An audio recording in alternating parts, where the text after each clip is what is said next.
20.20 नंतर एक महत्त्वाची बातमी। लाडक्या बहिणींना आता 2100 रुपये देण्याबाबत अर्थसंकल्पीय अधिवेशनात विचार करू असं फडणवीस बोललेत। मात्र निकषात बसणाऱ्या बहिणींना लाभ देऊ असं वक्तव्य मुख्यमंत्री फडणवीसांनी केलंय। सध्या लाडकी बहीण योजनेच्या माध्यमातून महिलांना 1500 रुपये महिन्याला दिले जातात, मात्र आता महायुतीनं 2100 रुपये देऊ अशी घोषणा निवडणूक काळात केली होती।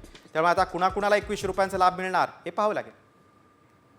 पहिल्यांदा तर ही योजना आम्ही सुरूच करणार आहोत, सुरूच ठेवणार आहोत आणि 2100 देखील आम्ही देणार आहोत। आता बजेटच्या वेळी त्याचा आम्ही विचार करू आणि शेवटी आपले सगळे आर्थिक सोर्सेस जे आहेत हे सोर्सेस योग्य प्रकारे चॅनलाइज झाल्यानंतरच आपल्याला ते करता येतं। त्याच्यामुळे ते करण्याचा निर्णय पक्का आहे। जी आश्वासनं दिली ती आश्वासनं पूर्ण करू, त्याकरता ज्या व्यवस्था करायच्या त्या व्यवस्था आम्ही आधी करू। स्क्रुटिनीचा जिथपर्यंत सवाल आहे तिथपर्यंत एवढंच आहे की निकषाच्या बाहेर जर कोणी घेतलं असेल, निकषातला जो असेल त्याला कोणालाही त्यातनं कमी करायचं नाहीये।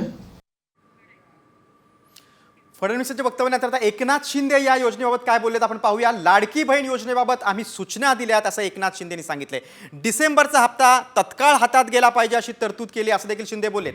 लाडकी बहीण योजनेत काही अडचण येणार नाही अशी ग्वाही देखील उपमुख्यमंत्री एकनाथ शिंदेंनी दिली।